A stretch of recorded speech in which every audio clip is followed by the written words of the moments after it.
while I was on the road, I promised you guys that I would explain why I chose not to take a track on a really nice buck, and I never got a chance to get that taken care of while I was on the road.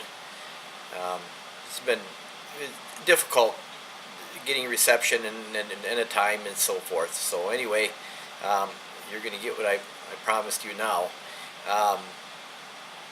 I found a really good track, and I was really excited about it. I wanted to take it, and I followed it just a little ways, and I've got a video clip that you'll see, and it'll show real well exactly what happened there. Basically, there was an indication that the deer just did not have a decent rack at all. He ducked underneath a pine tree that was bent over. The pine tree was the branches were buried in the snow. He didn't even dislodge them, and he had other options. He could have easily went over it or around it. Chose to duck through and really didn't disturb a lot. The video shows pretty well exactly what I'm talking about.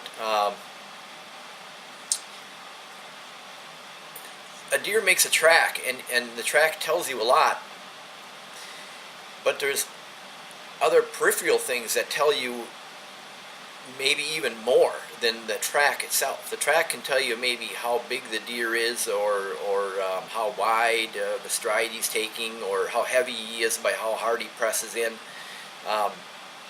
Those things you can read into the track, but what he does, how he moves through the land, how he uses the different features of the land.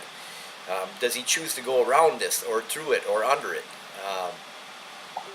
All these things will tell you a lot more about the deer than the track itself that's being laid in the snow.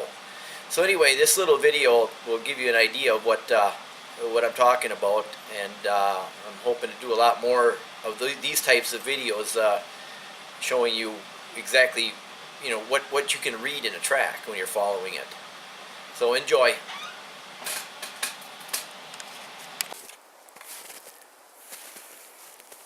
Okay, here's a really good buck.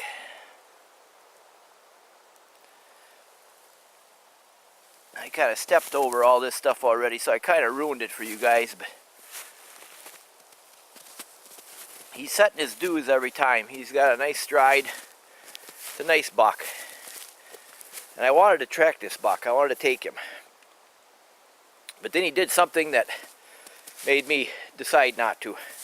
I'm not huge into antler score or big antlers, but it does matter to me, and I would like to shoot one with a bigger rack. And he ducked right through here. He came right through here. Now,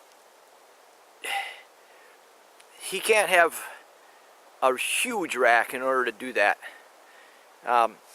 He stepped here,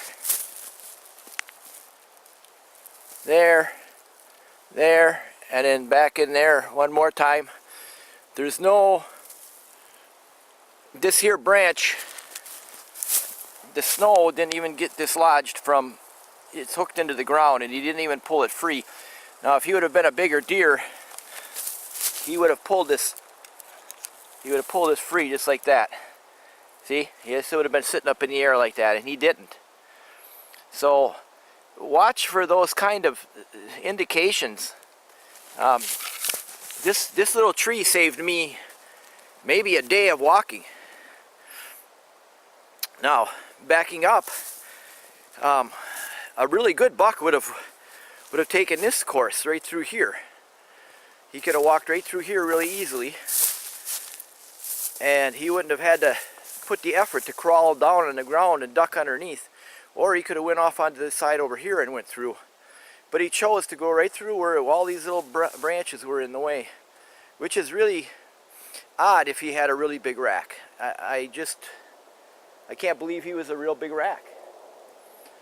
So that little pine tree saved me a lot of effort today, and maybe saved a buck's life.